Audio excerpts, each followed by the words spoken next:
Assalamualaikum warahmatullahi wabarakatuh. Pada video kali ini, kelompok kami akan menjelaskan rancangan mengenai cara membangun budaya berakhlak dalam melaksanakan tugas sebagai seorang ASN yang profesional. Berorientasi pelayanan. Terdapat beberapa cara yang dapat diterapkan, misalnya dengan menerapkan 5S, senyum, salam, sapa, sopan, dan santun dimanapun berada. Kemudian dengan datang tepat waktu ke kantor, sehingga stakeholder dapat dilayani sesuai dengan ketentuan jam pelayanan. Dan juga senantiasa menjaga penampilan dan kebersihan diri agar stakeholder tidak terganggu dan merasa risih ketika dalam pelayanan. Akuntabel. Bagaimana sih penerapannya di lingkungan kerja? Mari sama-sama kita simak penjelasan berikut. Yang pertama, membentuk unit pengendali gratifikasi. Tujuan pembentukan unit tersebut untuk meminimalisir terjadinya gratifikasi sekaligus menindaklanjuti barang gratifikasi yang sudah diterima oleh pegawai dan dilaporkan kepada tim untuk diserahkan ke KPK. Yang kedua, membangun pola pikir anti korupsi. Pola pikir ini dibangun melalui kegiatan internalisasi atau bimbingan mental sekaligus public campaign yang memuat pesan-pesan anti korupsi dan dibagikan secara berkala melalui sosial media kantor. Dan terakhir, menghindari benturan kepentingan.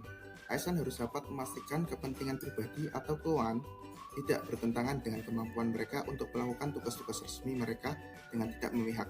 Ketika konflik kepentingan yang timbul antara kinerja tugas publik dan kepentingan pribadi atau personal, maka PNS dapat berhati-hati untuk kepentingan umum. Selanjutnya, kompeten. Berikut tindakan untuk menerapkan core value ASN tersebut. Yang pertama, learn, unlearn, relearn. Learn merupakan tahap ASN belajar hal-hal yang benar-benar baru dan dilakukan secara terus-menerus. Unlearn, nah tahap kedua yaitu melupakan atau tinggalkan apa yang telah diketahui. Terakhir, relearn.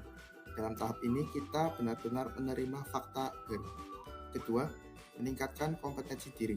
Dapat dilakukan dengan mengadakan internalisasi bersama pegawai lainnya dan saling bertukar ilmu masing-masing. Dari sana kita dapat ilmu baru dari masing-masing pegawai. Dan terakhir, melaksanakan tugas dengan terbaik.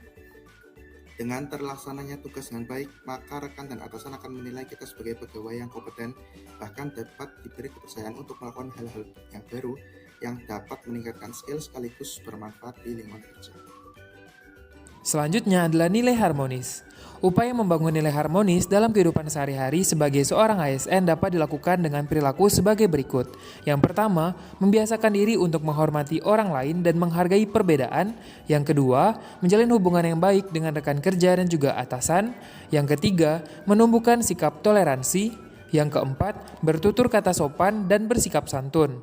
Yang kelima, membantu rekan kerja yang mengalami kesulitan.